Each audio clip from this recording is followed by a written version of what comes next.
Narito ang 7 nakakatuwang kaalaman tungkol sa pusa na naglalaro ng ipis. Alam mo ba na ang mga pusa ay may likas na ugali na habulin at laruin ang maliliit na nilalang tulad ng mga ipis dahil sa kanilang instinct na manghuli? Alam mo ba na kapag naglalaro ang pusa ng ipis, pinapahusay nito ang kanyang mga kakayahan bilang isang manghuhuli, kahit nabusog ito sa bahay? Alam mo ba na madalas maglaro muna ang mga pusa ng mga insekto tulad ng ipis bago tuluyang patayin ito? Alam mo ba na natutulungan ang matalas na pangamoy ng mga pusa na mahanap ang mga ipis kahit pa ito'y nakatago?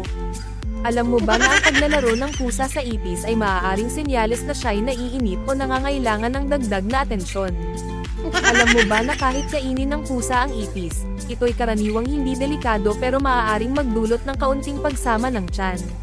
Alam mo ba na ang pagkahumaling ng pusa sa ipis ay dahil sa mabilis at di mahulaan na galaw ng mga ito, na nagpapalabas ng kanilang likas na instinct bilang manghuhuli? Salamat sa inyong panunood. Hanggang sa muli, mag-like, subscribe at hit the notification bell para updated ka sa susunod na upload.